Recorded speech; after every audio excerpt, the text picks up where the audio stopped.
গত ৩০ জুন জন্মসূত্রে নাগরিকত্ব সীমিত করে যুক্তরাষ্ট্রের প্রেসিডেন্ট ডোনাল্ড ট্রাম্পের জারি করা আদেশের বিরুদ্ধে রায় দিয়েছিল দেশটির সুপ্রিম কোর্ট। কেননা সেই আদেশে অবৈধ বা অস্থায়ী অভিবাসীদের সন্তানদের নাগরিকত্ব না দেওয়ার নির্দেশ দেওয়া হয়েছিল। আদালতের ওই আদেশে বেশ ধাক্কা খায় প্রেসিডেন্ট ট্রাম্প।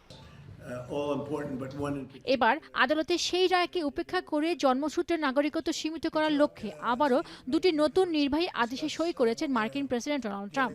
বৃহস্পতিবার ওভাল অফিসে এ সংক্রান্ত এক প্রেসিডেন্সিয়াল নির্বাহী আদেশে স্বাক্ষর করেন তিনি।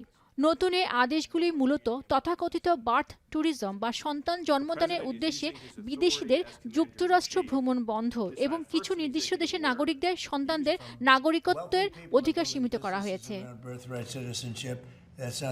নির্বাহী আদেশ নিয়ে ট্রাম্প প্রশাসনের যুক্তি হচ্ছে, নতুন এই নির্দেশনা সর্বোচ্চ আদালতের রায় আওতাভুক্ত নয়, কারণ জন্মসূত্রের নাগরিকত্ব পাওয়ার ক্ষেত্রে ঐতিহাসিকভাবে চলে আসা নির্দিষ্ট কিছু ব্যতিক্রমী নিয়মের নতুন করে ব্যাখ্যা দেওয়া হয়েছে। ফলে নাগরিকত্বের সুযোগ পাওয়ার ক্ষেত্রে অযোগ্য ব্যক্তিদের পরিধি বাড়ছে।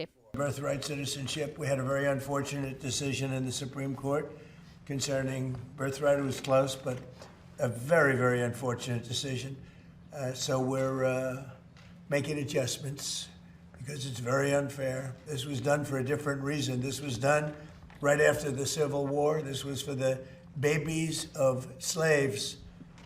Wealthy people are building businesses around birthright citizenship. That's not the way it's supposed to work. It's a disgrace. They're buying their way in.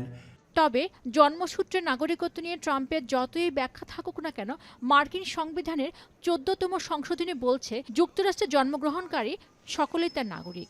সেই হিসেবে ট্রাম্পের এই নতুন নির্বাহী আদেশ আবারও সুপ্রিম কোর্টের পূর্বের রায় এবং সংবিধানের সঙ্গে সাংঘর্ষিক। ফলে আগামী দিনে এই ইস্যু নিয়ে তীব্র আইনি লড়াই অনিবার্য বলে মনে করছেন বিশ্লেষকরা।